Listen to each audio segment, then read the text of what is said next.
Ciarán Fitzgerald, Keith Wood and Brian O'Driscoll have many things in common from a rugby perspective, but perhaps the least well-known is that they all made their Ireland debuts in Australia, coincidentally in the city of Brisbane.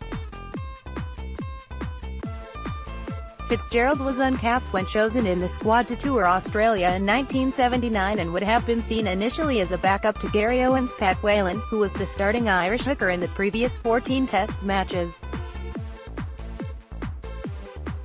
Coach Noel Murphy's Irish side won 1, drew 2 and lost one of their matches in the Five Nations Championship earlier that season.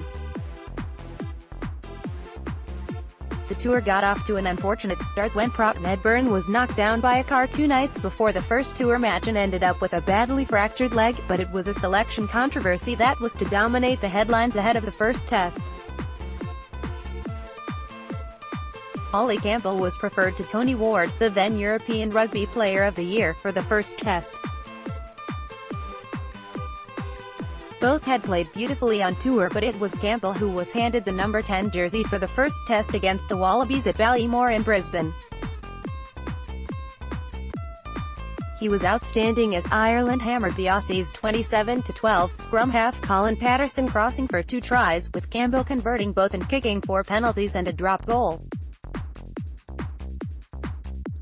The margin in the second test in Sydney was less emphatic, but once again the old Belvedere playmaker guided his side to victory, landing a penalty and a brace of drop goals. Campbell, one of Irish rugby's all-time great players, would remain his country's first choice out half until his injury and forced retirement in 1984.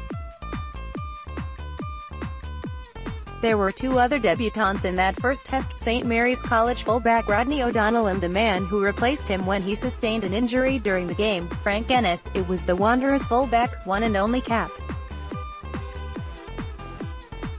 The 1979 tour was the second time that Ireland had visited Australia, the first, 1967, when an Ireland side captained by Tom Kiernan beat the Wallabies 11-5 with tries from centres Pat McGrath and Jerry Walsh, with Kiernan tagging on a conversion and drop goal.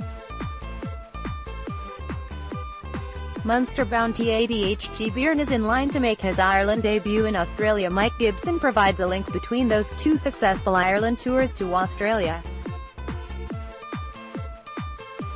In 1967, he was out half on the team that triumphed in Sydney and made his final, and what was then a world record, 69th appearance as an outside centre in the second test, Sydney, in 1977, bringing to a conclusion a career that marked him as one of the sport's best ever players.